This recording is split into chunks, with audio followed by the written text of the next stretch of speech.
Welcome into a new edition of Going Deep Buffalo Podcast on the Built-in Buffalo Podcast Network. I'm your host, as always, Kevin Masseri, here with Kevin Syracuse to not only break down a huge Cowboys win later on in the show, but we have a special guest from the Chargers that we're looking forward to bringing on momentarily. And as always, this show is brought to you by Sons of Erie, www.sonsoferie.com. And tonight's show is also brought to you by Tuscany Market and Deli in Fredonia. Tuscany is a locally owned Italian deli and specialty grocer offering an old-school butcher shop with homemade sausage, burgers, and more, as well as a full-scale deli, subs and sandwiches, fresh produce, Italian imports, kitchen supplies, home goods, and much more. You can find Tuscany on Facebook and Instagram and visit the shop at 450 East Main Street, right on the corner of routes 20 and 60 in Fredonia. Awesome. We are so happy to have Tuscany Market and Deli. What a cool location we have there in Fredonia. And as always, brought to you by Summit Center. Get out there for the best autism care. Any donations would be wonderfully accepted. But as we look forward to the Chargers game, and I'm really looking forward to bringing our special guest on, Dan, it's going to be a really great addition, Kevin, as we kind of hone in on what also at the end of the show, we're going to bring in I've been tweeting playoff scenarios all day long, whether it's 1 seed stuff. Well, they can't get the 1 seed, but whether it's 2 seed stuff, whether it's the doomsday scenarios, whatever it may be, we're going to get into some of that toward the end of the show. So we're going to, really break down some of that. And I know there's a ton of questions around some playoff scenarios and some playoff situations. So looking forward to breaking down each and every one of those. I know there's been a bunch of questions kind of sent in on all those things, but it's our pleasure here to welcome Dan to the show. Dan covers the Chargers. We're really looking forward to it for 1090 ESPN Radio. Dan, pleasure to have you. How you doing today? I'm good, gentlemen. How are you? Thanks for having me. Happy hump day. You guys are definitely the playoff hunt. Chargers fans, not so much, but pleasure to be with you both. Yeah, I mean, if you look at this game where it was scheduled on Peacock, technically Sunday Night Football with the Sunday Night Football crew, they had high hopes for this game. And early on when the Bills were struggling as well, it looked like a stinker of a game kind of early on. But then I thought maybe the Chargers would find it. They started to maybe pick it up a little. So did the Bills. And I was like, okay, we might have something in there for like a wild card type of performance. But then, as we know, things looked up for the Bills, kind of went awry for the Chargers. Why don't we start there? I ask all our guests, give us a recap of the Chargers to date and really give it to us, because we don't get a ton of experience with it. We see that we play the Chiefs all the time, but we don't get a ton of experience with the Chargers over here for our listeners. So why don't you break down a little bit about what's happened, what's going on, what's gone wrong, and we'll start there. Oh, man. Yeah. So, boy, I don't have enough time in the day to talk about what has gone wrong with the Los Angeles Chargers. But honestly, you can kind of look at it twofold. One, there's a lot of excuses around what has gone wrong with this team. You could talk about injuries. You could talk about, bad ball luck. You could talk about, some coaching decisions, all that kind of stuff. Like, it's all excuses. But if we're being realistic and we're being honest, this Chargers team is insanely top heavy. I want to say the top 5 players on this franchise in terms of salary cap make up 60% of the 2024 salary cap. They're $42 million over the cap next year. The underbelly of the roster is just not good enough. And when your top guys are injured, the underbelly is not good enough. You've got a brand new head coach who was in year 3 and just didn't resonate with the players. They weren't fitting with his scheme. Justin Herbert's banged up with broken fingers and kind of gnarly injuries throughout the season on both hands. Without Mike Williams, without Keenan Allen for some times, Josh Palmer was IR. Starting center is gone. Joey Bosa is out for the season. J.C. Jackson was a mess. Not much has gone right, if we're being honest, for this team. And that's why you saw that absolute debacle against the Raiders. And it all just came crashing down. And I think for better, for worse, that was probably a good thing for the Chargers, because it forced the ownership group to make decisions more so than just the coach.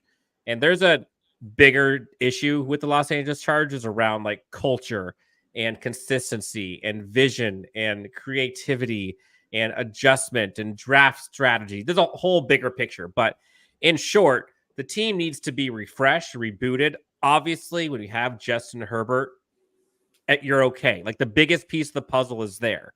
And they got a good core. They have a left tackle. They have the quarterback. They've got the safety in Derwin James. Keenan Allen's incredible. They need to get creative. They need to dump a lot of salary cap, unfortunately. So you're going to see some real big names no longer on this team. But that's kind of it. And you're seeing the team that's lost so many one-score games this year. And there's only so much you can do when your team is crippled, when you go through injuries, when you go through the coaching mishaps on both sides of the ball. And the thing that's incredibly frustrating for Chargers fans, and I'll leave it with this, is the one thing that this Chargers team has not had all season. And it's still, to this day, this season, we have not had one game where we have seen complementary football and consistency for one game from both sides. When offense does great, defense is terrible. When defense does great, the offense is terrible. They both have never been good, but both have been bad together. So the only thing consistent is poor play. And that's been what's plagued the team. And you're seeing other teams like the Bills. You saw what you guys did against the Cowboys. I mean, that was huge for you. And the Chargers just haven't had that. They play up and down in competition, but as of late, they've been playing down. And that's why they are now looking full ahead into draft season. We're talking GM. We're talking 2024. While Buffalo Bills fan, Bills Mafia is all about the wood they just laid on the Dallas Cowboys. And look, as a Chargers viewer, supporter, watcher, I'm actually really excited for the Bills. I hope the Bills go on a run. That's why I'm excited to be talking to you. Yeah.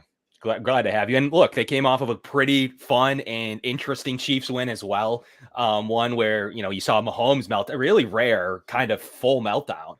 The Bills have been able to do that to Mahomes at times. They've beat him 3 straight years in Arrowhead. So it's been kind of pretty interesting. The only time the Bills have lost recent memory to the Chiefs was a 13-second debacle where Mahomes get into field goal range. The Bills fans thought that was their year in 2021. Besides that, though, I did too. I thought that was their year.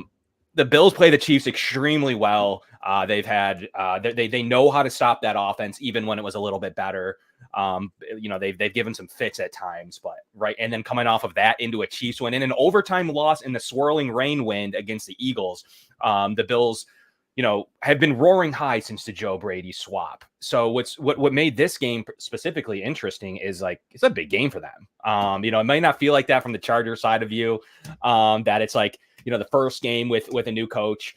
I wanted to ask you about that in a little bit, but I want to start with the complementary football piece you brought up. The O-line looks like it's pass blocked okay, 15th overall with an aggregate at advanced stats rankings, which is decent. 30th in run blocking. I'm an Austin Eckler fan. I've been super disappointed in Austin Eckler. Why don't we start there? What's going on? Is it an O-line problem? The run blocking looks terrible. I guess tell me what it is, because Kelly hasn't been much better.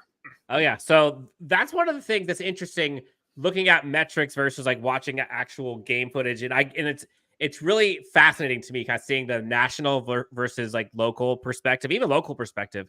But a lot of people don't really narrow down to the actual issues. And so, middle of the pack when it comes to offensive line, the issue they've had pass blocking has been consistent the entire season.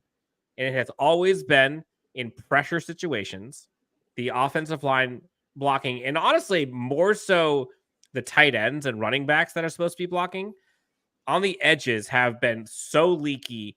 End of game scenarios, max blitz. We're talking cover 0 type stuff. The Chargers offensive line, Justin Herbert, Kellen Moore, the offensive coordinator, they don't adjust to that. And I've probably seen 4 or 5 games being lost solely because end of game scenarios, offensive line, tight ends, running backs do not block, and Justin Herbert is getting smoked and therefore also getting blamed. And some of that is on Justin Herbert because you got to be able to adjust out of that, to check down, to kind of figure out the hot routes and adjust accordingly. But it's a collective effort. And the Chargers have never had a blocking tight end this year, and that's been one of the biggest issues for them. And so they get beat along the edges consistently. And so, they have Rashawn Slater, who's incredible, but when it's 3-on-1, there's only so much you can do. And when you're not scheming against it, different problem. And so Austin Eckler, same thing. Run blocking has been the biggest issue. The entire running game has been atrocious. But again, that's an edge issue. Go back and watch a lot of the running game for the Chargers, or lack thereof, and you'll see tight ends blowing assignments and edge / blitzers filling up, filling in, and making tackles. It's rarely the offensive line. Now, it is the offensive line at times too, and that's where Corey Linsley, the arguably top 2 centers in the NFL, him being gone because of the heart condition, it's a big blow. So that's the run blocking, pass blocking, and what has plagued this offense. And quite frankly, the offense has been really, I would say, average at best. And that's just unacceptable when you have a Justin Herbert-led offense. And it's so easy to blame him. But people who have watched this team, obviously, there are things that he can do better. But he is not on the top 8 of things wrong with this offense. And he's carrying them. And you saw what happened the first game he's out. The Raiders score 63. And the offense for the Chargers was brutal. Yeah. Hey, Dan. So I want to ask you about the coaching here, because when you said at the beginning how this is a top-heavy roster, that got me thinking. Do you think that no matter who was coaching this team, they were due for this downfall? Or do you think that this team essentially quit on Brandon Staley? Or maybe a combination of both? And then I guess a 2-part question here. I saw we had a question from Roy. He's wondering who do you want as the Chargers' next head coach? Yeah, so I'll do the first one first, and then I'll go to the coaching candidate, which we're hot into right now. It's a little bit of both. It was really interesting early on in the season when the Chargers, I think they were 5-7 or maybe 5-6, something like that. They had just lost, I think it was a heartbreaker to the Ravens, and maybe it's the Ravens. Anyways, the coach, Brandon Staley, was asked after the game, has this team quit on you? Like, is the team just not responding to you? And Brandon Staley responded like, no, the team isn't quitting. We're losing these heartbreaking games at the end. If I lost the team, we'd be getting blown out. And then fast forward, the team gets blown out. And I think everyone saw like, oh, yep, team's lost. There are some things that Brandon Staley could have done differently. His biggest downfall, in my opinion, has been not pulling the trigger on personnel decisions earlier. You saw the Chargers secondary, for example, the cornerbacks on this team, which I'm sure we'll get into kind of the game breakdown, but the cornerbacks on this team are horrible. And in a Brandon Staley defense, everything funnels to the cornerbacks of the secondary. And Michael Davis and Asante Samuel Jr. both have gotten torched on big plays when it matters most consistently. They've lost half a dozen games because of that. And so when you got a guy like Josh Allen, I'm ready for it. Like, it's coming. I'm not worried about it. Now, but the issue is, this is a personnel thing. So Brandon Staley, a lot of people say, oh, we should have made decisions earlier. And one of the things as a rookie head coach, there's some things that you just have to learn about, like putting your foot down and being more vocal and public about players or personnel or issues with the roster. Who else is walking through that door? Like, the Chargers are now relying on those guys. Michael Davis is a $9 million cornerback. Asante Samuel Jr., 2nd-round pick. The guys behind them are 6th, 7th-round draft picks from 2 years ago, or from last year, or UDFA waiver wire pickups from this year. That's who you're relying on to save the day. So, like, what does he have to do with that? The guys aren't responding to his scheme, and he wasn't making personnel decisions largely because they didn't really have anywhere to go. There is no free agents brought in by the front office. Another reason why the GM was let go. So it's a little bit of both. Like, coaching, I think, was trying. There's some things that could have been better. Obviously, a lot of people didn't like the defense, but it was a collective effort, especially this year. Defense and offense. You go back before that 63-21 shellacking. Literally, they both offense, defense had the exact same points per game. And, like, that's not good for a Justin Herbert offense to have as many points taken as points allowed. As for the coach, Chargers are in desperate need of vision, of culture, of proven success, of kind of a personality, someone who will grab someone metaphorically or literally and kind of get in their face and make decisions, not be afraid to ruffle some feathers. You're probably catching the drift here. I think Jim Harbaugh is the name for this Chargers team, especially when you look at the AFC West. You look at guys like Andy Reid over in Kansas City. You've got Sean Payton over in Denver. Who knows what's going on with the Raiders? They need someone to kind of come in and establish an identity and kind of ruffle things up in a good way. Who knows with the GM? It's a bigger issue. In my opinion, I think that's a more important decision, is who can fix the GM thing, because that's a whole vision roster construction, the whole nine. I would say if it was up to me, top three would probably be Harbaugh 1, and then maybe 2A, 2B with Ben Johnson from Detroit, and then Frank Smith from the Dolphins. Those would probably be my 2. Oh, it's interesting. Do you think last year Staley should have been fired after that epic collapse in the playoffs? Because I know there was a lot of the national media saying, how do you continue on? Because even looking at it from a Buffalo perspective, it's like, man, Brandon Staley just seems like he's one more bad loss away from getting canned. Yeah. And then they run it back again. And then it was last year, correct, that you guys brought over Kellen Moore, trying to get some little stability. Maybe that could inject some confidence into the offense and kind of put a Band-Aid over Brandon Staley. But then it just kind of all unfolded in the end. Yeah. This season was just an epic failure from so many players and coaching staff. Like, we thought what we saw from Dallas, and again, Kellen Moore didn't have Mike Williams, didn't have Josh Palmer. Quentin Johnston isn't coming up as quickly as they would have liked. Although honestly, he was kind of a project pick, which I think is what's frustrating a lot of the Chargers fans, is he wasn't expected to be this year. So that was accelerated. The running game has been non-existent. They lost their center. So Kellen Moore takes some blame for that. Sure. I don't know if he should have been fired after that Jacksonville loss. In reality, if you're looking at the big picture, year 1 goes 9-8, year 2, 10-7, gets a playoff berth. Epic collapse. Sure. That was his mulligan as a head coach. This year, I think there were a lot of red lines of this team needs to make a deep playoff run for him to stay. And personally, my red line from the beginning, this was back in January or February, was, the offense has to be better. It has to be a much better running game. The defense has to improve. You got to be able to get at least a playoff win. Clearly, that's not happening. So the writing was on the wall. And once that happened, once that was officially gone, I think that was what was kind of sealing the fate for Brandon Staley. Yeah. You see a lot from Bills fans. Like, I've even seen some comments already saying, like, I hated that they got blown out. I hate that there's a coaching change or stuff like that makes an uneasy feeling against the opponent who is really clinging on to AFC East play. They have a pathway to the AFC East. They have a pathway to the 2 seed, and it does roll through LA. As funny as that sounds, then it comes back to New England. So there's a couple opponents here, after playing some real 3 straight like contenders. Let me be real. Kevin, let me be real. There's no way the Chargers should win this game. Like, there's no way. Like, the Bills should absolutely roll. I mean, if we're being honest, the Chargers don't have a quarterback. They're now on their 3rd center.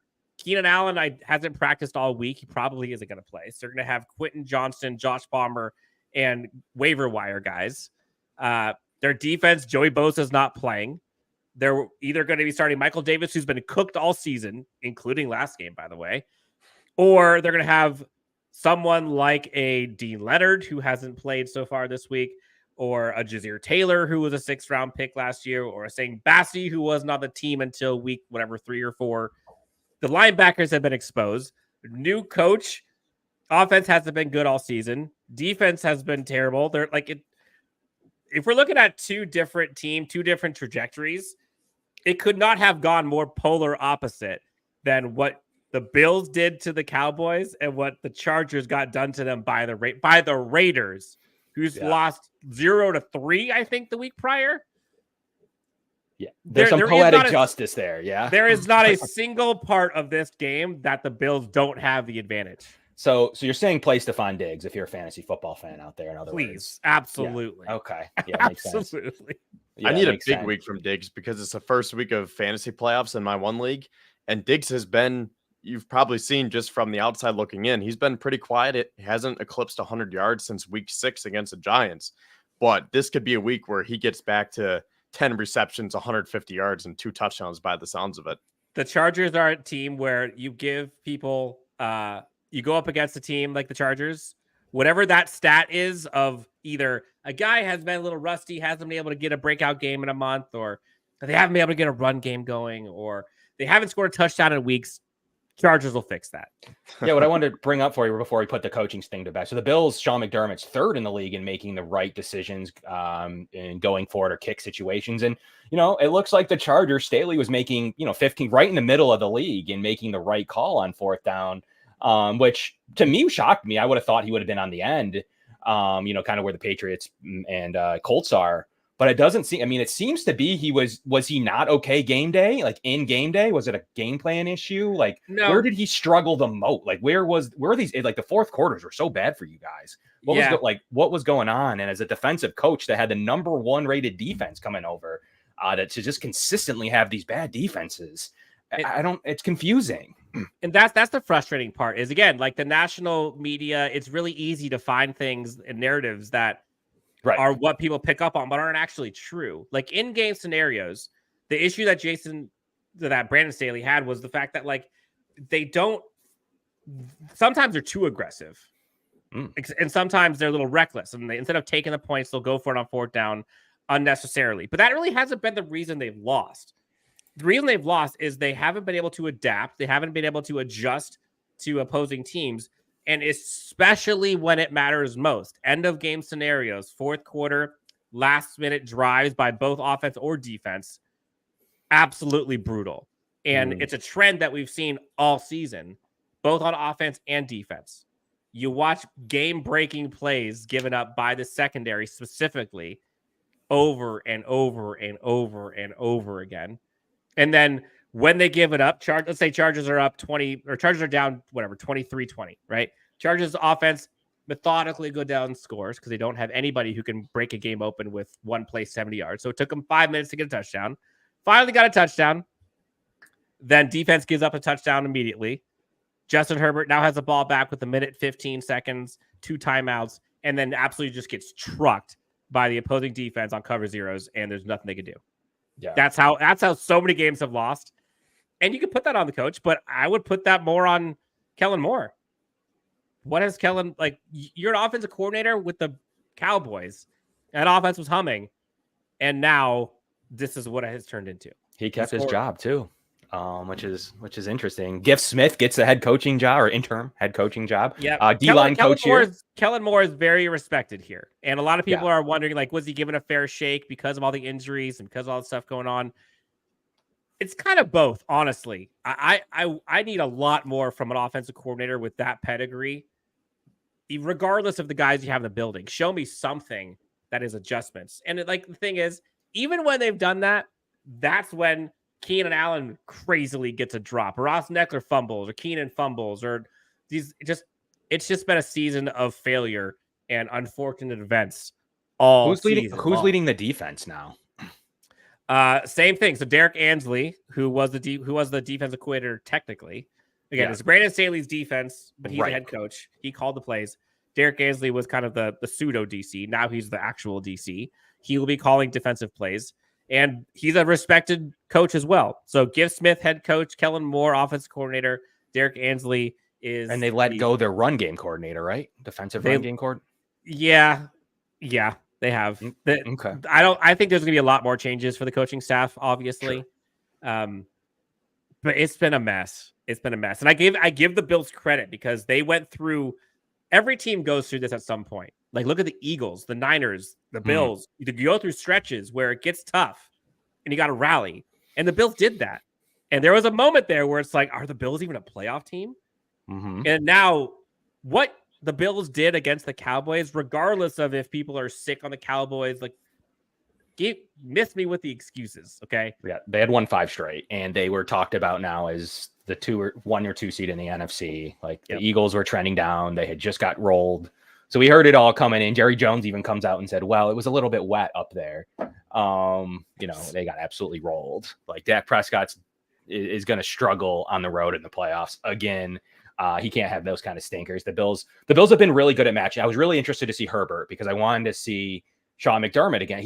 Sean McDermott is very good in these situations of knowing the weakness of quarterbacks. That's where he excels. So a lot of people will point to Sean McDermott's weaknesses. In regular season, there aren't a ton of them. But some of the failures late in games that we've seen this year, like you said, we have some correlation with the Chargers in that, like, their 1-score record was struggling, like it was bad. They were losing on pass interferences. They were losing on 12 men in the huddle against the Broncos. They were losing in situations that absolutely should never happen. So we were kind of correlated a little bit in that regards to what you were going through. But at the same time, people forget kind of that the Bills are the second winningest franchise since 2020 in all of sports. So it's, there's definitely some recency bias when it comes to some of this stuff that you've heard. So what I really want to get into, though, is the game plan before we leave you. And I want you to tell me like some of the best things the Chargers did. Like, I mean, this is a tough question because generally if we're playing Mahomes, like we can get into more detail, but like with Easton Stick, I'm not kidding. I thought that there was a chance to see Max Duggan because I was interested. Like, why? Like, to me, that's interesting. Like, I would like to see him. But then they cut him for a guy on the Patriots that couldn't even make their roster in terms of terrible quarterback play, which is fine. Then they signed Nathan Rourke, and then the kind of the carousel continues. But is this what you want? Like, Easton Stick, is he just going to close out a better draft pick for you? Like, where are we at here with this decision? Okay. Yeah. Well, in short, like Easton Stick, he's earned it. Like, he's been the backup quarterback for a long time. That was unfortunately for him, that his first start in the NFL was that Raiders game. And while he wasn't perfect, like go back and look at the stat sheet for him. Like, given all the headwinds that he was going up against, I think he had 3 touchdowns, 300 plus yards. He ran for a bit. Obviously, he had the fumble, had the interception, but like he wasn't the reason they lost at all. And Max Duggan, 7th round draft pick. The Chargers cut him immediately. Like, it's not like this is Easton's game, even with the new quarterback that came in. This is Easton's season. If you ask most Chargers fans, yeah, they want to see a better draft pick for sure. But in my opinion, and I've said this, I know you want the higher draft pick. And sure, a couple picks here and there, that could be the difference between a single player maybe or two. But in my opinion, like some of the players, the young guys on this Chargers team, and this is any team in the NFL, any team that's building, that's trying to get better, wins for a rookie or for the younger guys are so much more impactful than losses and a better draft pick for a team. And think about the Chargers, for example. Quentin Johnston, 1st round draft pick. Like, he's had a pretty shaky start to his NFL career. Coming around a little bit more as of late, has some issues with drops and has some issues with just getting some opportunities. Look at how many like targets he's had compared to other rookie receivers that he's getting compared to. It's like not even close. Like Jackson Smith and Jigba, I think has like 25 more targets than he does. So there's a little bit of truth in a lot of it, but give him the opportunity for a game-winning 80-yard bomb. Like that, in my opinion, the 80-yard touchdown for the win does more for his confidence in the long term for this team than going from draft pick 6 to 8. Give your rookie defensive end, who's huge, an opportunity to get better. Give the young guys, Isaiah Spiller. We have no idea what this roster is going to look like. Literally, Isaiah Spiller is the only guy on the Chargers roster at the running back position next season. Do you expect them to go that way? I guess, like, let's put the game plan into perspective. Do you think that they'll go have whatever they have left to try to secure a W for the reasons you just stated, or do you think you'll see more Spiller and others where needed to for opposite reasons to see, like, get them experience and get them roaring into 2024? It's a good question. And I honestly think it's a little bit of both. The Gift Smith has come out and said, like, the goal of the team is to come out and win these next 3 games, which of course every head coach is going to say that, interim or not. There's no way. Like, NFL teams and players aren't built to lose. Like, they don't purposefully lose. It just doesn't happen as much as fans would like it. It just isn't the way it works. That said, I think there's going to be some areas where you're going to like to see these younger guys get experience. And so I think you will see Isaiah Spiller get more touches. He actually looked good relative to everyone else on the team in that game against the Raiders. Fun fact, he had more yards in that game than Austin Eckler averages per game this season. That's how bad Austin Eckler's been. I think he has like 49 point something yards per game. Isaiah Spiller had 50. Wow. You're going to see Josh Palmer, Quentin Johnston. Those are kind of the 2-headed guys for the receiving core. Easton Stick probably is going to go to Gerald Everett a lot if he plays. No idea. Keenan Allen probably won't play. And on the defense, the thing is, like, I have no idea what to expect because, again, like you said, and probably for better or for worse, no idea Derek Ansley, what his defense is going to look like. No idea what Gift Smith has up his sleeves. No idea how the team's going to respond to him. I'm sure there's going to be some bump there. But if we're being realistic, they just don't have the horses right now. Again, we talk about like the big guys on this team. Joey Bosa, not there. Derwin James is there. He's had the worst year of his career. Justin Herbert, not there. Keenan Allen, not playing. Khalil Mack, he's there. So when you have 2 guys left of your top 5 and the rest of the roster is not great, it's kind of hard to predict a win, let alone against a team who is thriving. Yeah, top heavy. Those are huge components of the team. A lot of ties at Khalil Mack. I actually covered Khalil Mack in college. Went to the University at Buffalo. Had press passes at that time, and I covered Khalil Mack. He still comes back quite frequently, so he might get a little bump there as well. There was ties with him and Sammy Watkins, where the Bills infamously traded up right in front to get Sammy Watkins instead of Khalil Mack. So he thought there was potential. Most Bills fans, Sammy Watkins had his boom. He was decent. He was good at times. Just so injury plagued that most Bills fans would tell you that they wish they secured Mack, and maybe he'd still be a Bill, maybe not, but ideally he would still be a Bill here playing along. They wouldn't have to sign other defensive ends that they've had to redo this defensive end core that's finally coming together, Dan. With you have a ton of players across the board with that Oliver, who's been playing really, really well. Leonard Floyd.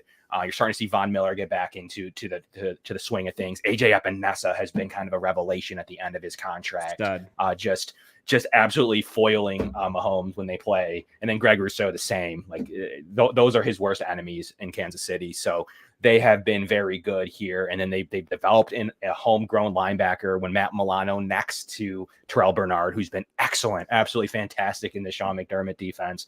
And then the trade for Rasul Douglas has been more than they ever could have imagined, that he's come in and locked down some of the best from Garrett Wilson to CeeDee Lamb last week, some of the best in the league. So they definitely have some horses on defense, and they're getting healthier. They're going to get their stable back here in a week or two. But to this game, like, do you buy into the bump for Giff Smith? Giff Smith was a D-line coach here a few years ago. He is credited with developing Kyle Williams, a guy that's very loved in Buffalo. Interesting choice for your interim head coach. Maybe it wasn't in your building, but tell us, what can we expect from Giff? Is he kind of soft spoken? Is he like a hard nosed guy? Like, tell us a little bit about Giff. And do you really think a lot of Bills fans are buying into the hype of the bump that you saw from, in Vegas, for instance, or in other locations? Do you buy into the bump? Or ultimately, like you mentioned, the horses just aren't in the stable?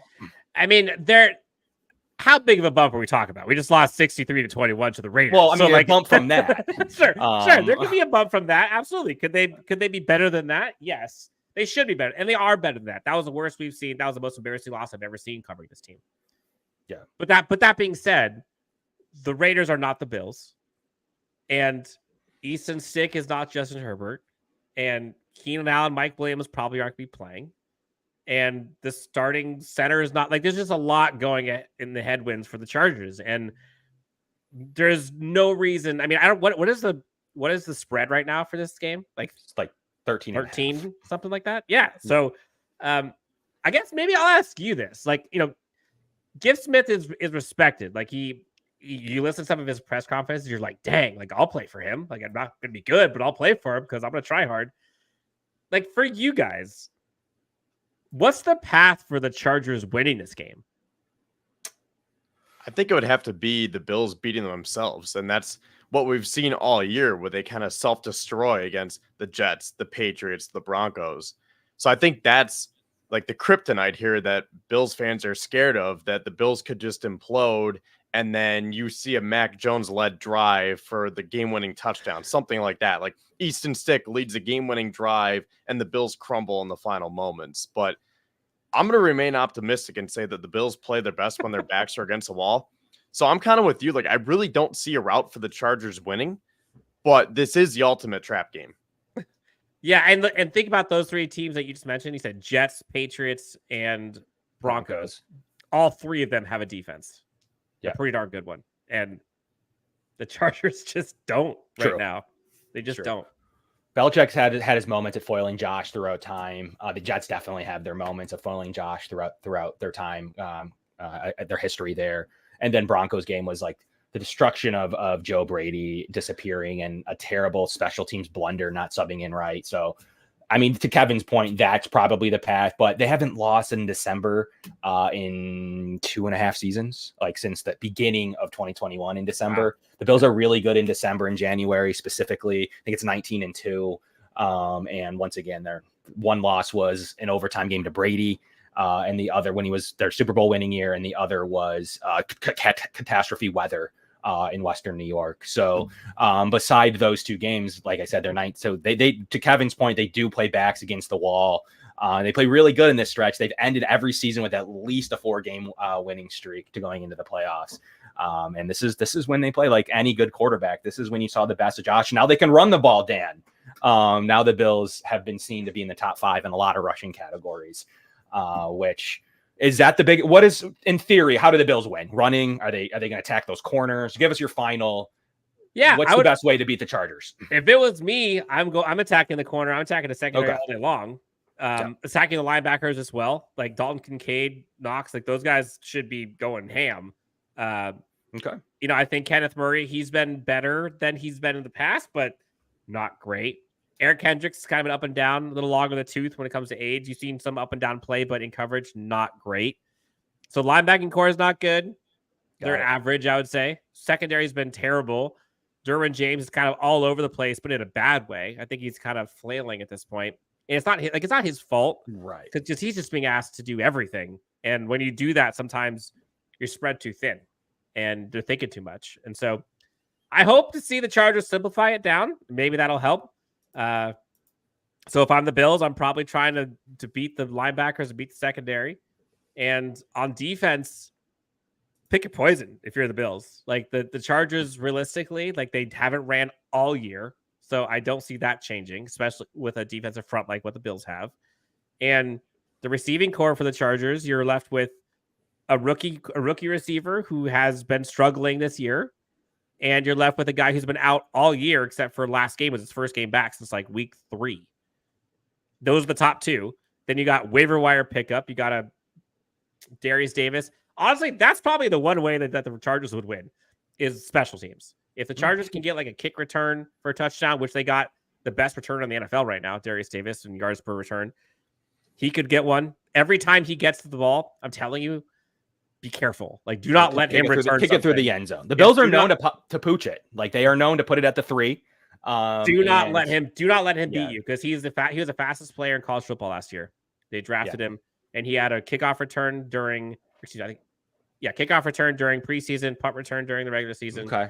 He's the one guy that Chargers fans are desperately praying that they get more involved in the offense, and they just don't. So as long as you don't let the special teams score touchdowns, I think you guys got this. I like good to know. And give us before you get out of here, give us a score prediction, and also where Bills fans can find your stuff. Like, what are you doing this week? Where are you working for the next couple weeks? Tell us a little bit more. Yeah. So prediction, man, I haven't even thought about that yet. Honestly, I probably would say something like 31-17, maybe 31-17 Bills. I just think they're the better team in all 2 phases. They're not better in special teams, but offensive defense. When you got Josh Allen versus any defense, you take it. Josh Allen versus Chargers defense, you take that even more. And you got the defensive front versus the Chargers offensive line for running and passing. Bad look for the Chargers. Find us. So Chargers Unleashed. That's the show that we do. You can find us ESPN Radio on every Friday. LAC_Unleashed on X, YouTube, Spotify, Apple Podcasts, everywhere. That's where you can find us. We do all kinds of draft stuff after the season. Okay. We're currently going through GM candidates and head coaching candidates. That list is long. But otherwise, big fan of NFL. Rooting for the Bills. I hope you guys go far. Look, if it's the Bills or the Chiefs, man, I'm taking Bills all day long. Please don't let Patrick Mahomes, the Chiefs, get another one for the AFC. Dan, pleasure having you. Thank you so much for making a few minutes for our guests. People love, they tell me all the time they love guests like you that come on, talk ball, talk about their team because we don't see the Chargers a lot. And really thought this would be a primetime Peacock matchup. It still is for the Bills. As funny as that sounds, it's no different than if you were full strength. Totally. So we'll see if they actually have that momentum or if there are some type of bumps by the interim head coach / some type of downfall for the Bills. So for Bills purposes, thank you so much for coming on today. We really look forward to following you along and coming to your draft coverage as well. Thanks for popping in. You're welcome. Gentlemen, thanks so much. Best of luck on Saturday. We'll talk to you soon, all right? See you later, Dan. All right, bye. Sounds good. Bye. What a great guest. Like, what a really good appearance. Always love to have that kind of opportunity to interview other people from other teams because that really gives us a really good breakdown, right, Kevin? Yeah, like you said, we don't know everything about the opposing teams. I mean, we can go based on the box scores and what the numbers tell us, but it's good to get that fresh set of eyes and that perspective because he brought some names up that I'm not even familiar with. Like the opposite corner, I was looking at their depth chart, and Right. Dean Leonard, a 7th-round draft pick from 2022, looks like he's injured. So they've been going with Michael Davis, number 43. Yeah, So Michael Davis. maybe it's going to be Davis on Davis this week. I wouldn't have known that if we didn't talk to Dan. Yeah, for sure. And then a couple of others, no special teams. That's always a big one. That is advantage Chargers because the Bills special teams have struggled. They looked okay finally last week against the Cowboys. They have struggled at stretches, even in some of these wins with the fake punt against the Jets and the situations that we've seen Martins fail. We've seen the 12 men on the field. We've seen some bad situations. So a loss on a punt return to the Jets, Kevin. So the special teams is an issue and definitely could be, advantage Chargers. But look, Dan broke it down best. They don't have their weapons. If they did, this game it was at one point one of their better games on the schedule. Former playoff team, really has some really high-end names or top-heavy, kind of like some of those old Bills teams years past under Rex Ryan or others, like very top-heavy, maybe like the Bills are now. But the difference here between the rosters, the Bills are top-heavy, but the meat in the middle of the roster has been really good for the Bills. That's why it's the Spencer Browns, the Terrell Bernards, the Christian Benfords, some of those guys, their offensive line, that's really where the meat and the potatoes of the middle of the roster have been really good. So we'll circle back on our score predictions, kind of give our final wrap-up thoughts toward the end of the show, Kevin. But, we put a little bit of time into the Chargers there, but want to get into your opinions and your takes on the Cowboys. As always, this show is brought to you by Sons of Erie, www.sonsoferie.com. Huge sale going on there before Christmas. You can see behind me one of their best pieces, in my opinion. I love all the artwork over there. And Tuscany Market and Deli in Fredonia. Lots of great stuff going on over there, too. Yeah, once again, tonight's episode is also brought to you by Tuscany Market and Deli in Fredonia. Tuscany is a locally owned Italian deli and specialty grocer offering an old-school butcher shop with homemade sausage, burgers, and more, as well as a full-scale deli, subs and sandwiches, fresh produce, Italian imports, kitchen supplies, home goods, and much more. You can find Tuscany on Facebook and Instagram and visit the shop at 450 East Main Street, right on the corner of routes 20 and 60 in Fredonia. So you definitely want to check them out around the holiday season. For sure. Cool place. Also, we will tag them in the video description as well. Tag them in Facebook. So look out for some of the things they have going on there. As always, we are very appreciative of that. Please smash the like button. That would be great. Anybody listening on demand, leave the 5 stars on Apple Podcasts or Spotify is excellent. That like button does help us bring additional content and a lot of great things on the fold.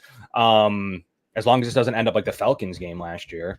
We also got with a depleted roster, no interim head coach. I do agree with Roy in this case where a talented quarterback with a talented roster can receive a pretty big bump, and we have seen that happen in history of the league. They do have it. If you look at the analytics, I actually pulled some a couple days ago. There's like a 20% increase after coaching fire. But I do think a lot of times the in-season coaching changes come with a lot of times with a good roster or a pretty big, you may have Justin Herbert still healthy. In cases like that, I do think it would have been a little bit more scary, but no Herbert, no Bosa, no Keenan Allen. There are no excuses for anything that goes on around here. But Kevin, Cowboys victory. We saw a James Cook performance. We saw a coming out party from him. The run blocking 4 yards per carry. Only one time was he hit. That he had to make a guy miss early in the backfield. Those are just impressive running performances, whether it's from the running back to the O-line to the scheme. Joe Brady was, just like Dan was talking about with Kellen Moore, in terms of is he getting a fair shake? Well, maybe Kellen Moore with a fair shake, it'd be like like Brady is, in terms of what he's been able to do post his Carolina days, where he's clearly didn't get a fair shake, Kevin. Joe Brady's been phenomenal. We've been talking about it ever since that Jets game. And that was the first week where it's like, okay, going off of your point about making that coaching change, it seems like naturally the team responds better when you fire the coach. I'm sorry, but taking a quick little side note, I'm wondering if the Sabres are going to have that same vision with Don Granato, but that's besides the point. But in terms of the Bills, when they fired Ken Dorsey, I know sometimes it was a polarizing opinion where some people were saying, well, the Bills have all these numbers and the stats, and they still have Josh Allen. So just let Dorsey stick around because the numbers are favorable. But then there are a lot of us, myself included, that said, but look at the eye test. So I know the numbers are good, but are they really utilizing these players properly? And every single week, we're seeing Joe Brady figure out ways to unleash James Cook and Ty Johnson for that matter. And again, Gabe Davis was held catchless. And as bad as that might sound, considering he's a wide receiver too that's up for a new contract this offseason, I think that's also a really good thing because that means that James Cook has just been absolutely, well, cooking because defenses don't know how to stop him in the run game or the pass game. So naturally, you're going to want to keep feeding him. And then naturally, Gabe Davis's targets are going to go down. So again, I mean, that could be a bad thing when you say, well, Gabe Davis is really decreased his production ever since Joe Brady took over. We got to get him going again. And maybe they will because the Chargers secondary is so weak. But again, looking at it from a glass half full perspective, I think that is in large part due to the fact that Joe Brady has let James cook. There you have it. For me personally, you look at it in a situation to where we got into it at the end there with Dan, like the Bills do really good at the end of seasons. They just do. Like it's a trend. It isn't like a one-off, one lucky, one thing. You have a tweet out there, I think. Like I've said many times, different statistics around the end of the season. I mean, you went on record, I don't know, was it 3-4 weeks ago now? Maybe 4 weeks ago, saying that after you predicted a Philly loss, and you said after the Philly loss that they would rail off 5 straight. So we'll have to see. I mean, off the bat, was it 6 straight after the Philly? Was it 6 straight? So it would have been 5 straight. 5 straight. I said they're going to drop the Philly game, go to 6-6, go into the bye. Everyone's going to be worried. We're going to watch the Dolphins win, and then they're going to respond with 5 straight wins. And so far, so good. So far, so good. They don't control their own destiny. We'll get into a little bit of that in a little bit. But there's certainly there is a doomsday scenario we'll get into later on. But the Bills, at least on the AFC, pretty straightforward. They do need a Dallas win. They do need a Dallas or Baltimore win.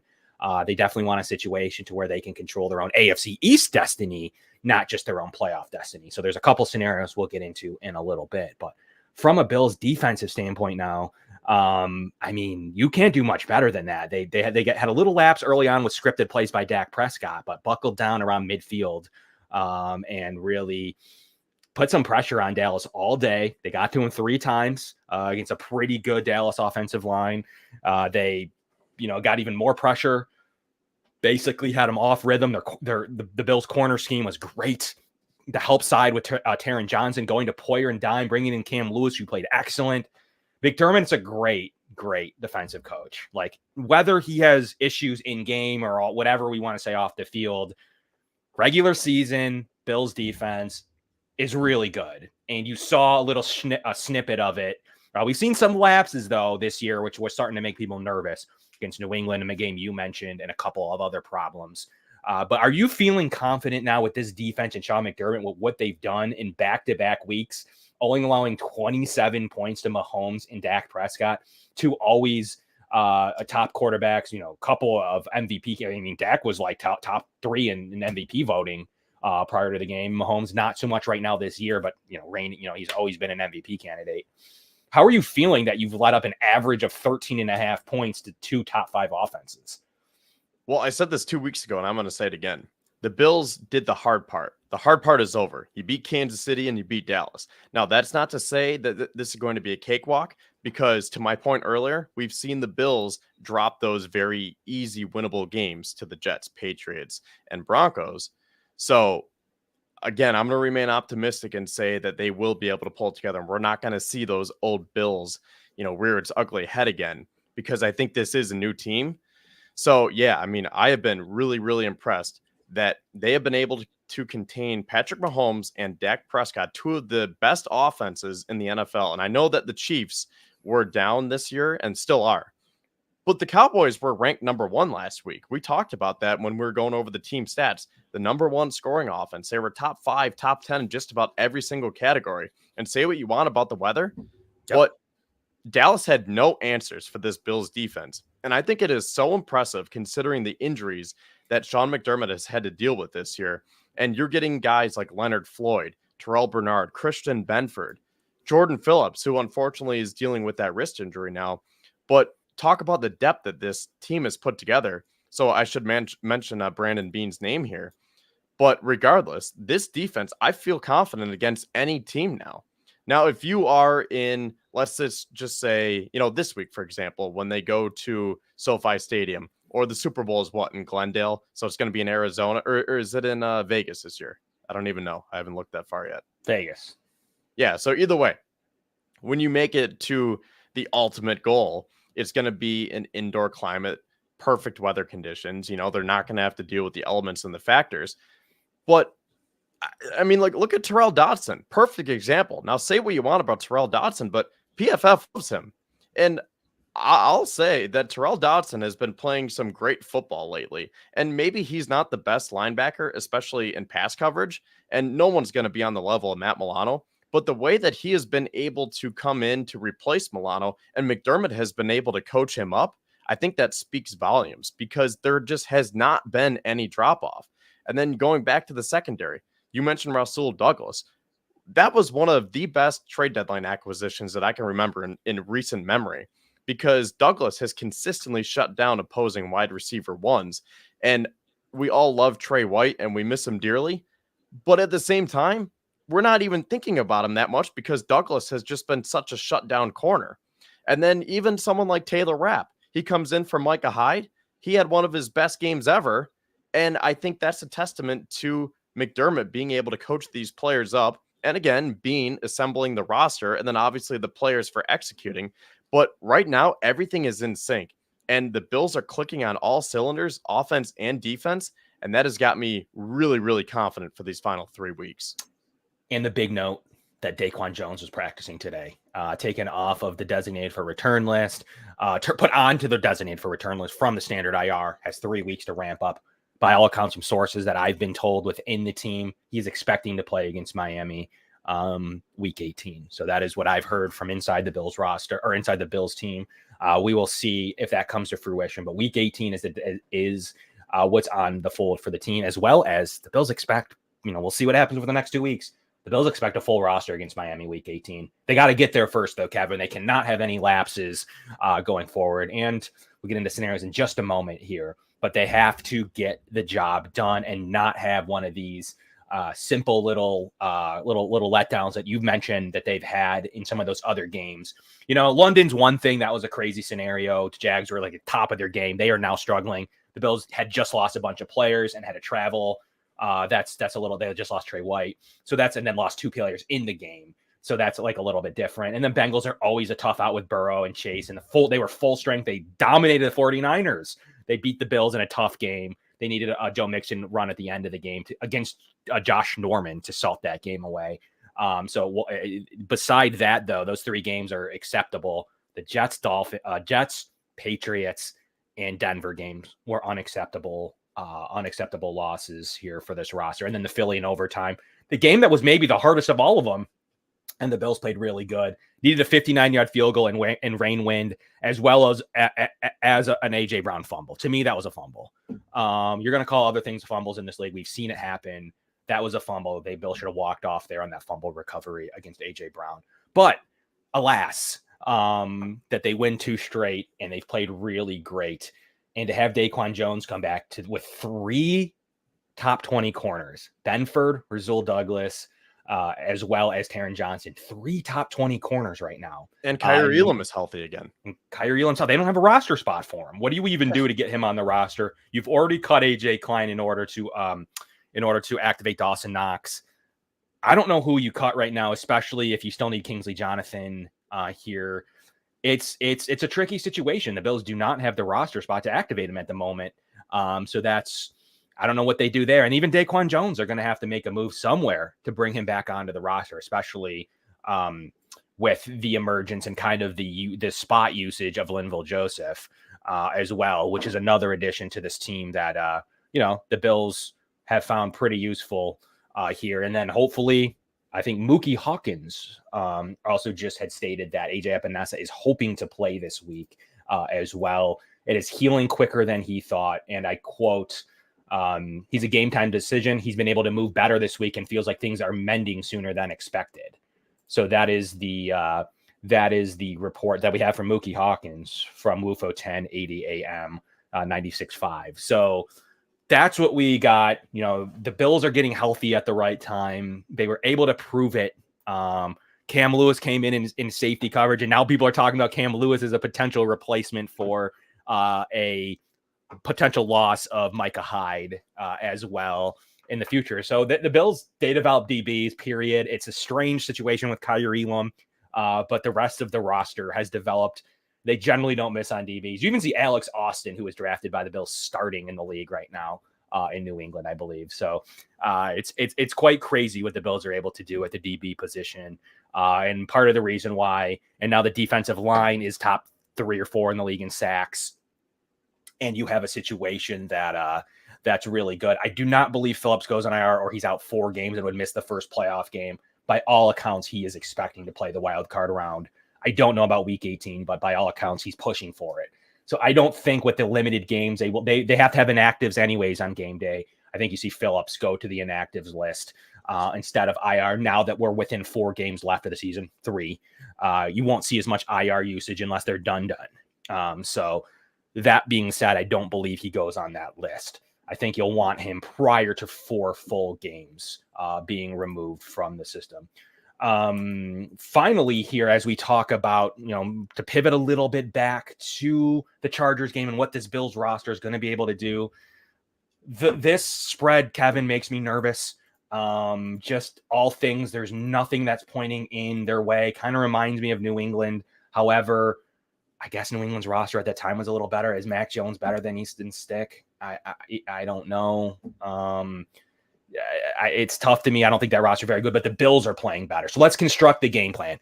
What do you think? He mentioned attacking these corners, and they are some of the worst corners I've ever seen. Some of these pass numbers are terrible. I don't even know. You don't even need to run the ball. I mean, their roster is terrible, defensively especially. So, Kevin, what do you think the Bills need to do to secure a W in a game where there's not a lot that points the Chargers' way? Well, I think this is an interesting spot because I wonder if the Chargers are going to game plan extra hard for James Cook because of his big performance, 25 rushes, 179 yards, 42 receiving yards, a couple of touchdowns. So I'm wondering if that's going to open the door for Stephon Diggs. And I know that sounds weird because if he's wide receiver 1, you're naturally going to be game planning for Diggs. But I'm kind of hoping that the Chargers say, oh, wow, they are really figuring out how to use James Cook. Let's try to figure out how to slow him down. And that's going to open the door for Diggs to go off for, like I said with Dan, 7, 8, 9, 10 catches, 150 yards, 1 or 2 touchdowns, and be that top dog that we know that he can be, because it's weird that he hasn't gone over 100 since week 6 against the Giants. So this could be a huge game for Allen and Diggs to rekindle that chemistry together. And it's not that they never lost it. I mean, Diggs has still been productive. He just hasn't been putting up those all-pro type of numbers. So I'm kind of hoping that they try to game plan James Cook, because I'm confident now that even if they do, Brady's going to figure out how to counter that. And they're going to have different counter punches where James Cook can still be effective, and Ty Johnson for that matter. But ultimately, I think that this could be a big week for Stephon Diggs. And I'm going to throw Gabe Davis's name in there too, because again, I know that he has seen his production decrease. I have a graphic that I'm going to pull up. But I think that this could be a week we're talking about Michael Davis, and it's just such a weak secondary. The Chargers defense is 29th in total defense, 30th in passing defense. And I tweeted this out earlier this week. Gabe Davis has been held catchless in 4 out of the last 6 weeks. But looking at it from a glass half full perspective, in those 6 weeks, James Cook has 22 receptions for 241 yards and 3 touchdowns on top of his 482 rushing yards and 1 rushing touchdown. And like I said in the tweet, whatever it takes to win. So I think that the Bills are clicking on all cylinders right now, and they can attack these teams, specifically the Chargers, on Saturday night from multiple different angles. Yeah, Bills overall defense, top 10 in the league, back to 10th overall in DVOA, 14th against the pass, 17th against the rush. However, their overall composite score is 11th in the league. Last week, they were 15th. And they've bumped all the way up from 11th to 10th too, just recently, based on some new deviations there as well. So they've played really well overall. Once again, it's been a good situation. 11th against the pass has been a really good scenario for them. But as you look at to construct the offensive game plan, and as you kind of break down what the Chargers do well, and it's not a lot defensively. So I guess to your point, it's kind of like pick your poison in a way almost. And if you look at their pass rank, it's just glaring at 28th. Like at some point, like I think Josh Allen does what he needs to do to get this thing done. 28th DVOA, their rush rank isn't much better at advanced analytics wise. Like there's just nothing that like the Bills could do wrong. So maybe they do couple off of that game plan that they had last week, or maybe they still come out and show you that these DBs are bad. And if you try to drop into some type of man coverage, if they were going to play some cover 2 shell, like Josh Allen can still get it done. And this might be a game where, I don't know, against a situation where maybe Josh feels like he has a little bit more leeway, will we see big time Josh? I hope so, but will that come with some turnovers? Maybe not. Will they just show the league that we can run the ball now? Like we're going to run the ball. If we need passing situations or you get us in a down and distance that isn't ideal, Josh Allen will do his thing. So we'll see. I think shortening the game, I don't think you need to win 40-10. If you do, you do. But I think ultimately you take a 2-score win, you run the clock out, you get no injuries. And that's kind of how I see this game going. The game is get the game over with. There's nothing good to come out of this game. You need a W, and that's it. Nothing else matters. You've beaten some good opponents. You're not the Miami Dolphins yet in terms of never beating a team with a winning record. They need to prove it against Dallas this week and then Baltimore. Bills have proved it. They're 3-3 against teams over 500. Fairly good strength of victory in the league. They have no real issues right now with not being able to prove that. And then they competed against Philly. They have no problems against teams with winning records. So let's get out of this game. Let's run the ball. Let's pass where needed. If they have plus matchups and they're there to sell out to stop the run for some reason when you have Josh Allen, let them do it. And then I believe Josh Allen will absolutely torch you. Run the ball, shrink the game, do exactly what you did against Dallas. If they come with a struggle on offense, then you will see a similar game to Dallas last week. If they are able to move the ball a little bit somehow, then maybe you'll get into that range that Dan was talking about of a 28-17, 28-20, something like that. I do think the Bills win by 2 scores, not 3. That is my prediction as we get into score predictions here. I'll let Kevin, let's give us your actual prediction now. And what do you think will happen? And then we're going to get into some final thoughts and playoff predictions. I'm going to pull up the team stats real quick as long as we have enough time, because I just want to say something about the Bills defense. Yeah. So while I pull that up, I hate talking like this, but it just doesn't make sense on how this Bills defense can lose to this Chargers offense, because as you will see here with these stats that I'm about to pull up, you think, okay, well, it's Easton Stick, so maybe you want to force them to run. And then it's like, well, okay, but they're, because they're only averaging 95 rushing yards per game. But then it's like, well, I don't know, because just which is it better / worse to give up, from a Bills defensive perspective. It's just, I'm not sure which is like the right way to go about it, because I think that you should be able to win either way. I'm saying this very sloppily, but you know what I mean, right? Yeah, absolutely. So let me pull this up. Can you let me know if you can see that? Not at the moment. Yeah, we haven't seen any. Oh, there it goes. There it is, right? Yep. Team stats are loading. Okay, so total offense here. Bills are 4th. Chargers are 15th. Now, these are a little bit padded because of, obviously Justin Herbert playing most of the games this year. So they're bound to come down with Easton Stick. And then with that anomaly of a game last Thursday night. But passing offense, Buffalo is 8th. Chargers are 10th. Rushing, Buffalo is 6th. Chargers are 27th. And then scoring, Buffalo is 6th. And the Chargers are 17th. Looking at the defense now, Buffalo is 12th. And like we said, the Chargers are 29th. And then in terms of passing defense, Buffalo is 9th and the Chargers are 30th. Rushing defense, Buffalo is tied for 15th. The Chargers are 18th, so slightly better. But then scoring, Buffalo is top 5. They are only giving up 8.1 points per game, and the Chargers are giving up 24.6, which is 28 touchdown. And yeah, just at the bottom of the league.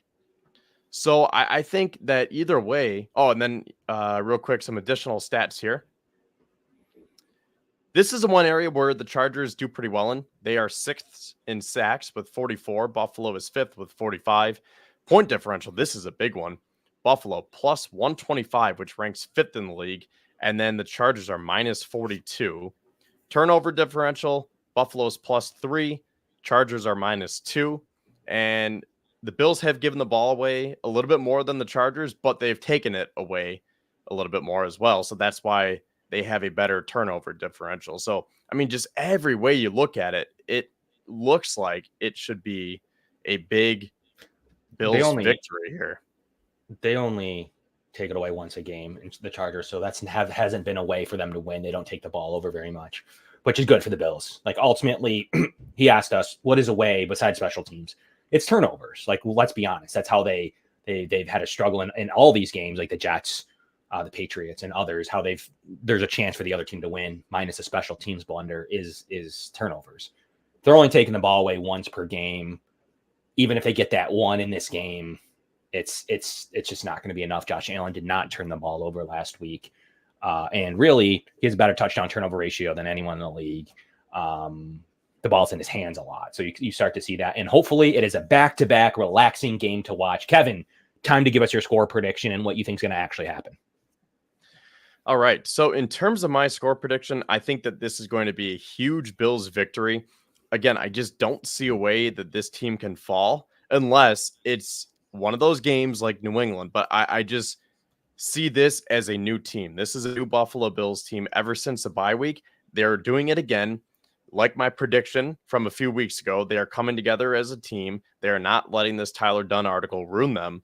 And they are playing some of their best football right now. And to your stat earlier, they are very, very good in December and January. And say what you want about Sean McDermott, but for the most part, he knows how to win in December and early January. Can he win in late January? Well, that still remains to be seen.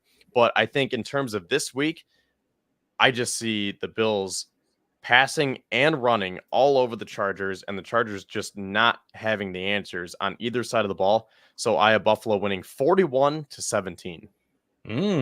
Similar. He had 31-17. Look, I'm going to say with what I just said with keys to the game and game plan flow, I think it's a 2-score win. I'm not going to go 3 scores. I think it's tough to predict 3-score victories in general. But specifically the game plan I want in this one, I don't need I don't need short plays, big plays. I don't need things that are going to put our defense on the field for a lot of the time. I just want methodical run drives. And if we're torching them and we get up big, fine. But ultimately, I want to shrink the game. There is no style points. They've beaten 2 good teams already, played really well in a loss against the Philly Eagles. I don't need style point victory in this specific game. Yes, you would like it to be the score you're saying, and there is a path to that specifically. But I'm looking at a game where I don't see the Chargers being able to score. So all you need to do is hit a certain threshold in this game. So I have the Bills winning this one 28-14. In a 2-score, 2-touchdown lead, no field goals. I think that the Chargers are going to be going for touchdowns all day. They're going to be going for it a lot with the boom of a new coach. I don't expect many field goals against the Buffalo Bills in a game where you're just coaching to prove that you can be there. And then equally for the Bills, I don't think they're going to get stopped much down in the red zone, especially. Maybe you have a 2-point conversion if you have to kick a couple field goals anyway. So 28-14 is what I feel comfortable barely covering the spread. Is really where I feel the most comfortable in this game. So we'll see what's able to transpire. But I think that the best keys to this game are shortening the game a little bit as the game goes on. So it's time for their special segment of rooting interest. And one of my specialties, some people out there are cat people, and I'm a cat person too. Some people out there are draft people or whatever it may be, or for me, playoff scenarios is something that I take pride in being able to answer any playoff scenarios questions. So let's get into it. What's going on around the league? You got a Saints-Rams Thursday nighter. Unfortunately, that means nothing here for the Bills, so we can skip that one. I wish that mattered Bengals Steelers, pretty big game for the Steelers to win. If the Steelers win, the Bills control their own destiny pretty simply before they even kick off the first game of the slate, second game of the week. The Bills could control their own destiny, and does help them in going down the line as well. If the Steelers beat the Bengals, gives them some hope with a loss as well. If that game is able to go this way, obviously Bills victory. We've talked about that a million times. Colts Falcons winning could help out a whole lot. A lot of teams there at 8-6 there in the AFC South. You want the Falcons to win this game. Could go a long way as well. A couple NFC games we can skip right over. Jets are useless. Packers Panthers doesn't mean anything. Keep it moving. Browns versus Texans. That one is a much talked about game so far. We have them saying a Browns victory here in this game. And that's interesting because you do want a Browns. Let me put this one on record here, and you can revisit this at any time. You want the Browns to win if you think the Bills are going to lose a football game. If you think the Bills are going to lose to the Dolphins or the Patriots or Chargers, you want the Browns because that gives the Texans another loss and that keeps you afloat in the playoff race. However, if you think the Bills are going to win out optimally, if there's a schedule, you want the Texans to win because that gives you to control your own destiny again situation where if the Texans win, just the Texans win, no one else, the Bills control their own destiny in this playoff situation, as well as if they don't happen to win the division, now that you could be ahead of the Browns in a wild card scenario as well. So those are a couple of things that you're looking, in my opinion. I can see the path to wanting a Browns victory and basically saying the Browns are the 5 seed. With a win, they basically are. So you could give them the 5 seed, which will help you in a loss situation. But I want the Browns to lose. I want to control my own destiny. And ultimately, it could go either way. So they gave him 3 claps, apparently. I could see that. But ultimately, I like ultimately the control your own destiny than I do thinking the Bills are going to lose. Jags Bucks. I don't know why this one isn't high. This should be a 5-star to me. The Bucks winning is huge. That helps the Bills. So what's inconsistent for me is like you want the Bucks to win more than you care about the Browns, which has 3 claps. To me, like that's a neutral game because you could look at that 2 different ways. This is too low to me because with the Bucks win, the Bills are starting to be in better position even with a loss. And with the way the Jaguars are playing right now, I'm rooting for the Buccaneers. This is a big one. This is like a 4-clapper to me. You're a big Bucks fan at home against the Jags, and plus you beat them if you need a strength of victory, which you won't. But even if you did, the Bucks winning is much more than a 2-clapper, in my opinion. A couple I want to see games, and then obviously the big one that this goes without saying: Cowboys versus Dolphins. Cowboys win. The Bills control their own destiny in the AFC East. So there's no ifs, ands, or buts about it. There's no benefit at all to be thinking otherwise. So that one's pretty straightforward. Patriots at Broncos. Your Pats fan here as well. If the Broncos lose one more game, you can kick them out of the playoffs, and you don't want to think about them anymore. So you want the Patriots because that puts an end to the Denver Broncos in the whole scenario, and that is one less team that gets you to the goal. Once again, if we're thinking about in case a loss in Week 18, something happens against Miami, something goes wrong, this game goes a long way, and so does this Buccaneers game. Goes an extremely long way in case there is a lapse there against a pretty good opponent. And then finally, guys, the Bills can be in the playoffs after this week. We've been waiting for the moment that we can see ourselves on the graphic. Not that it matters. Everyone points to us being the 9 or 11 seed. Luckily, these teams are starting to play each other more. And after this week, the Bills could be as high as even the 6th seed going into this game. And next week, they could be clinched and be in the 2 seed. A lot of things need to go right for both of those scenarios, and we will get into them next week in the clinching edition of the Going Deep Buffalo podcast. I'll get into that one next week if that pertains, if that is relevant at all. As always, you can tweet me I have a thread up there now. You can tweet me any playoff scenarios, questions that you need for me going forward. Spin says Texans, Bengals, Colts. If 2 of those teams lose one game, Bills control their own destiny for the wild card spot. They just need one. There's one scenario the Bills don't make the playoffs. One. You only need one of those teams to lose, not both. Well, the Colts play the Colts and the Texans end the season. So you are going to naturally get a loss there. So all you need is one more loss between any of these playoff teams. So because they play each other, there's going to be a built-in loss there, so that you only need to worry about one more team losing in that situation. So, Kevin, what do you think of that? What do you think of all that? What's your opinion on the playoffs? How you feeling? How this could look? I mean, at the end of this week, it could look drastically different than it has for the last 3 weeks, where everybody's saying, well, the Bills are still the 11 seed. That could finally change as soon as this week. I think that you are way better at that than I am, because that kind of hurts my brain. And for me, my motto is just win, and then the rest will take care of itself. Because if you win out, you're 11-6. You might have already said this, but what are your playoff chances? Like 99%? Winning out 99.9. Yeah. So that's what I keep saying. Just win out like I predicted on Thanksgiving Eve. And I really think that Miami is going to drop one of these two games between Dallas and Baltimore. There's no way Miami wins out, because they haven't beaten a winning team in 450 something days. And that was back on September 25th, 2022 in the Heat game versus the Bills, when the Bills had 20 players coming off the field due to the sun and the heat. So I think that they are due for a loss against another good team, because Dallas is going to be pissed that they lost that game to Buffalo. And another interesting factor, Miami is dealing with a lot of injuries right now. The entire offensive line missed practice today. Tyreek Hill, they have different guys. I believe Javon Holland is dealing with the knee injury. They have different defensive players. So I think Miami is going to drop one of, if not both of these games. And it's just perfect where Buffalo got over that hump of beating Kansas City and Dallas. And now you think that you have two easier games between the Chargers and the Patriots, while the Dolphins have these two really hard games. And then it could all come down to week 18. So I just love it so much, because I really think that my prediction can and will come true. I mean, you're looking good there. You have that, I think, pinned or somewhere. You got your take that you had that out there. Pin tweet. Yeah, there you go. One thing I wanted to address, though, is this final thing here. Includes winning out, because we can still miss the playoffs if we win out.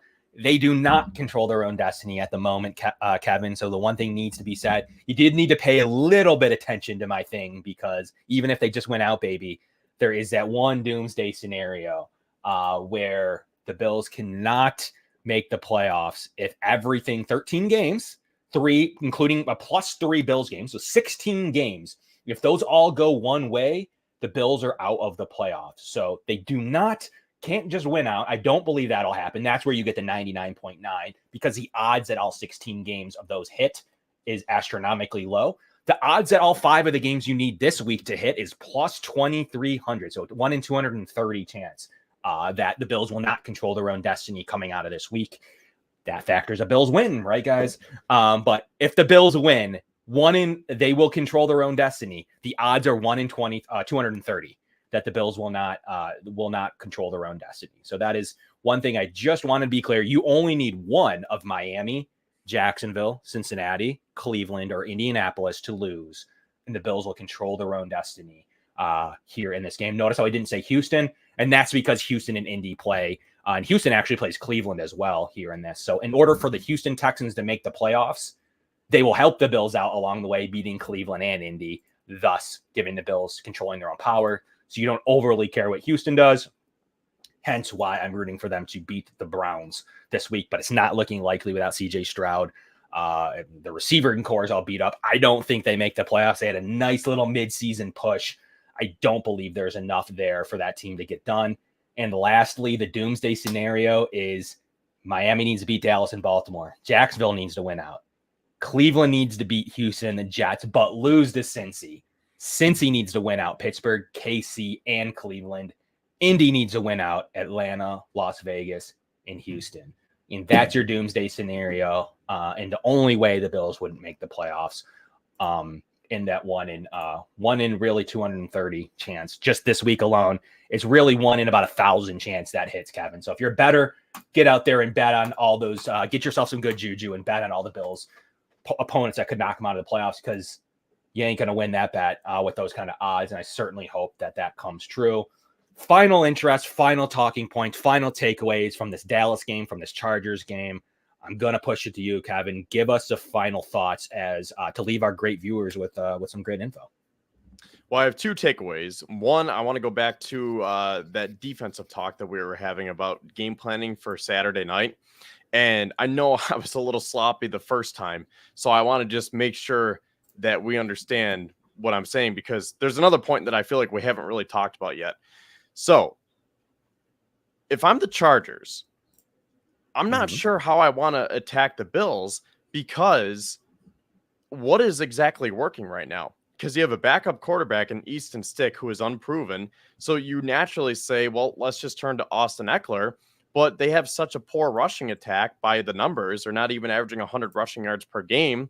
That makes you say, well, maybe we should go back to Easton Stick. So then you look at it from the Bills' defensive perspective and say, well, how should we game plan? And I think that the best defensive game plan could turn into an offensive game plan. Because if you do what you're supposed to do on offense and you get up quickly, 14-0 on the Chargers, then they are going to be forced to have to throw the ball with Easton Stick, and that will take away Austin Eckler, Josh Kelly, and Isaiah Spiller. Because I feel like the Chargers would try to establish a line of scrimmage just to take some of that pressure off of Easton Stick. So I think that if the Bills can get up early, force Easton Stick to throw on you, and then here's the key thing that I'm not sure if we've talked about enough yet, get pressure.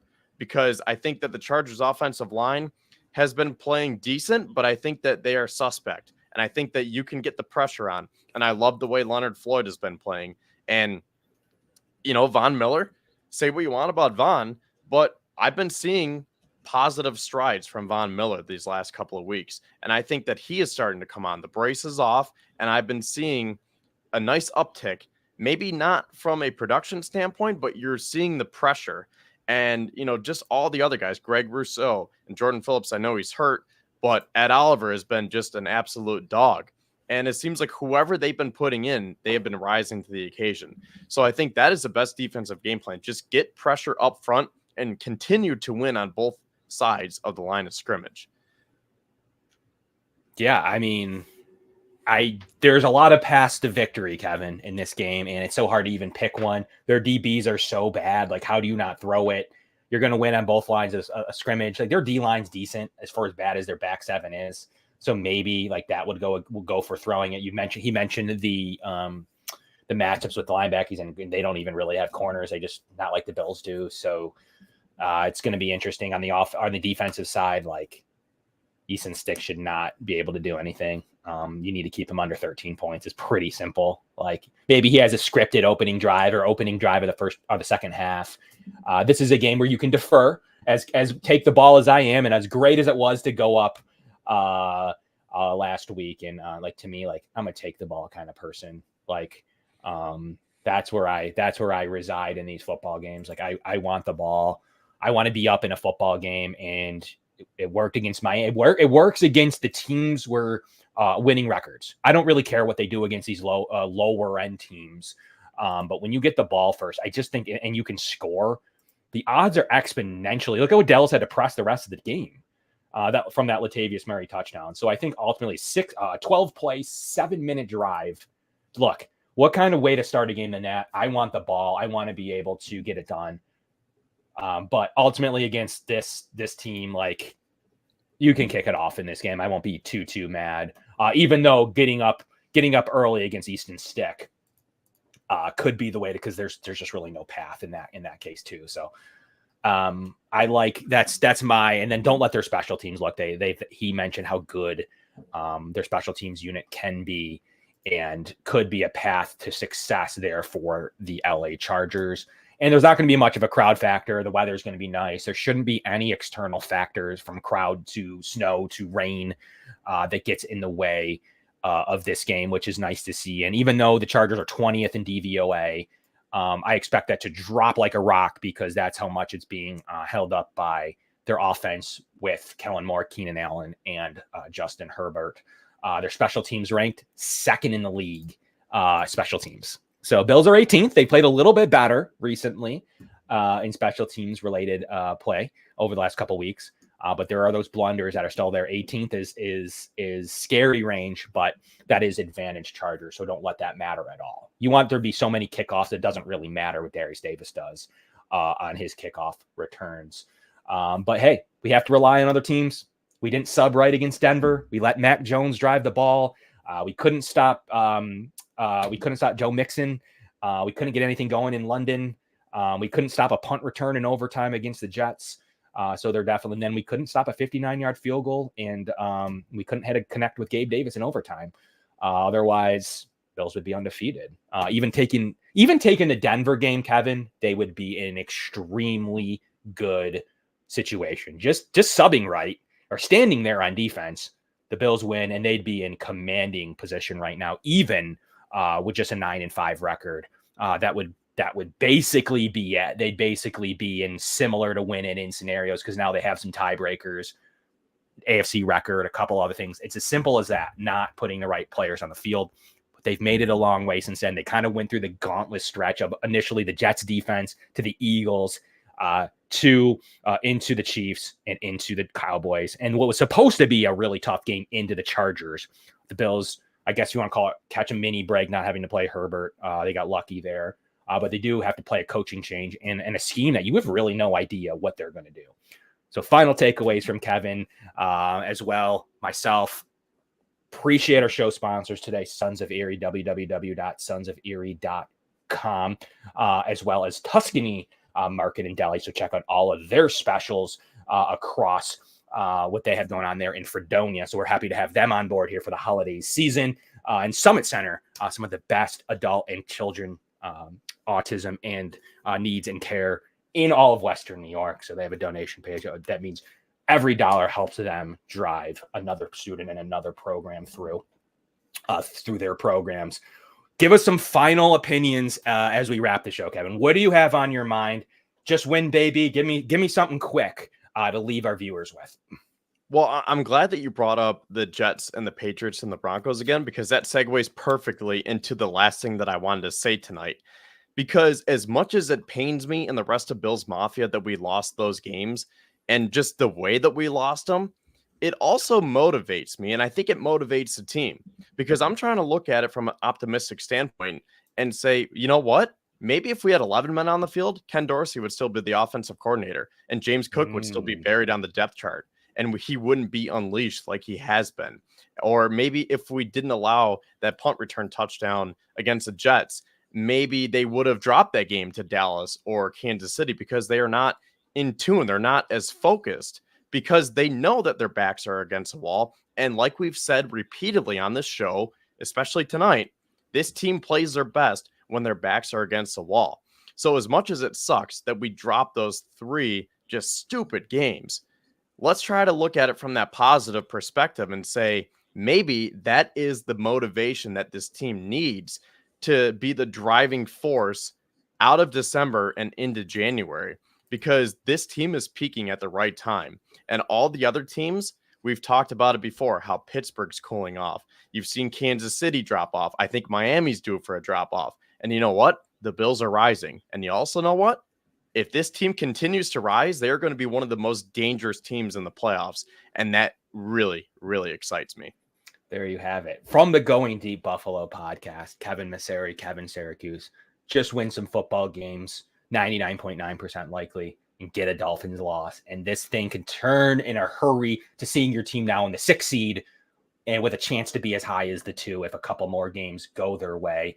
And the team's getting healthy. Excited to see this D-line get back, a couple players get back there, as well as that defense start to get healthy as a push for the playoffs continues here on the Going Deep Buffalo podcast. As always, check us out every Wednesday at 7 p.m. on the Built-in Buffalo Network, YouTube, Facebook, and Twitter. We appreciate all of our listeners. Kevin gave away a pretty cool Jordan Phillips jersey to one select winner. I've given away Dalton Kincaid, signed rookie card. We've given away a Christian Benford jersey, as well as a Micah Hyde signed mini helmet.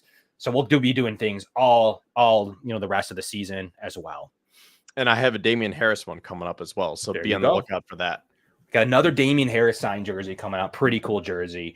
No, he got hurt earlier in this year, but definitely a cool piece of memorabilia to own. So look out for that one. You don't have to do much. But from the Going Deep Buffalo podcast, I'm Kevin. That's Kevin Syracuse. We look forward to bringing you more action. And to all of our on-demand listeners on Spotify and Apple, thank you so much for tuning in audio related. Please leave your comments below. Please smash that like button. It helps us bring amazing content onto this network. And all of our shows, Thursday, we got the Buffalo Basement Show, a really great new show that we added to the Built in Buffalo. We got the Blitz on Tuesdays. We got the Bills Chat Pod on. We have some really great shows and some really great content here on the Built in Buffalo, and always looking to grow our network. So thanks for tuning in. We'll be right back at you next Wednesday at 7, and we will be breaking down possible clinching scenarios. Have on my guy Mark Schofield, and one of the best from USA Today, breaking down quarterbacks. He will be here to talk Patriots. Always a pleasure to have Mark on the show, a friend of the show. So Kevin and Kevin, we'll chat with you next Wednesday at 7 p.m.